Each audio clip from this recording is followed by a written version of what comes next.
Finally, just landed here in Oslo, Norway. So, ayan, kakarating ko lang dito sa hotel. It's been quite a long time since nakapag-layover ako dito sa Oslo, Norway. Kasi nga, as you guys been following me dito sa social media, so, nag-maternity leave ako for 2 years. So, ayan, medyo na-miss ko yung Oslo, Norway, Zay. First thing first, ipapakita ko sa inyo yung view ko dito sa aking harapan. And quick tour din tayo dito sa aking bahay for the next few days. So, ayan ang aking view dito sa aking room.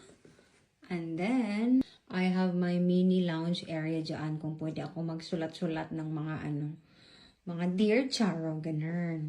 And here is my bed. Sobrang na-miss ko yung bed dito dahil kasi sobrang lambot ng kumot nila dito. As you guys can see, very Scandi ang style ng hotel dito kasi we are here in Scandinavia. Ayan, ang aking bag. And that's me, Zay. So, inalis ko na yung buhok ko kasi sumakit na yung buhok ko, Zay, sa whole day na pagtali. So, ayan, si Inday Johanna nyo, meron pang energy kaunti. Pak, sino ka yan, Zay? Maligo na ako after nito, Day. Next is, I will show you kung saan ako nagde-deposit ng kayamanan. Diyan, Zay, ako nagde-deposit ng kayamanan. Actually, yan yung ginawa ko pagpasok ko pa lang. Charot.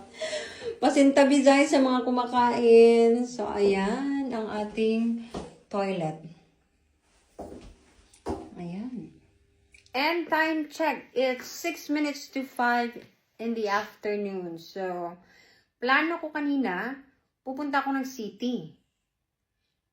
Ewan ko ngayon, parang tinatamad na ako, Zay. And yung kalipad ko is nagyayayang mag-wine-wine sila. Hindi kasi ako masyadong sumasama-sama sa mga kalipad ko kung saan sila nagpupunta.